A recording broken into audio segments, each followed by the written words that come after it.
விழுப்புரத்தில் தனியார் பள்ளி வேனில் பயணித்த மாணவ மாணவிகளுக்கு மூச்சு திணறல் ஏற்பட்டு சிகிச்சைக்காக மருத்துவமனையில் அனுமதிக்கப்பட்டுள்ளனர். இதுகுறித்த கூடுதல் விவரங்களை நமது செய்தியாளர் வினோத் வழங்க கேட்கலாம். வினோத், வேனில் சென்ற பள்ளி மாணவிகளுக்கு மூச்சு திணறல் ஏற்பட்டதற்கான காரணம் என்ன? இந்த சம்பவம் நடைபெற்ற உடனே மாணவர்கள் உடனடியாக மருத்துவமனையில் அனுமதிக்கப்பட்டிருக்கிறார்களா? அவர்களுடைய தற்போதைய நிலை என்னவாக இருக்கிறது? விவரங்களை சொல்லுங்க.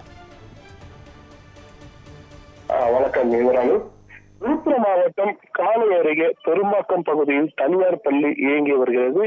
இந்த பள்ளிக்கு வழக்கம் போல் இன்று காலை பள்ளி வாகனம் 20க்கும் மேற்பட்ட மாணவர்களை ஏற்றிக்கொண்டு பள்ளியை நோக்கி சென்று கொண்டிருந்தது. அப்போது பெரும்பாக்கம் பகுதியில் வேன் வந்த பொழுது வேனில் பயணம் செய்த மாணவர்கள் விளையாட்டுத்தனமாக அதில் பொருத்தப்பட்டிருந்த தீயணைப்பு சாதன கருவியை லாக் எடுத்து அழித்துள்ளனர். இதனால் தீயணைப்பு கருவியில் இருந்த ரசாயன துகள்கள் மற்றும் வேனுக்குள் பரவி உள்ளே இருந்த மாணவிகள் மீது விழுந்தது. இதில் அதிர்ஷ்டவசமாக மாணவர்களுக்கு உடலளவில் பெரிய காயங்கள் ஏற்படவில்லை.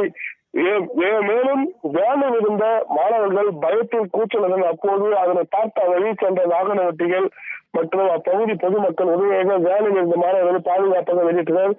மேலும் 6 மாணவர்களுக்கு மூச்சு திணறல் ஏற்பட்டதால் உடனடியாக மாணவர்கள் அருகில் உள்ள தோகைப்பாடி ஆரம்ப சுகாதார நிலையத்தில் அழைத்துச் சென்று அனுமதிக்கப்பட்டு சிகிச்சை அளிக்கப்பட்டு வருகிறது.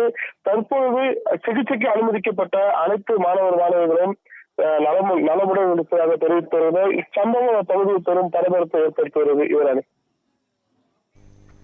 விவரங்களுக்கு நன்றி வினோத்.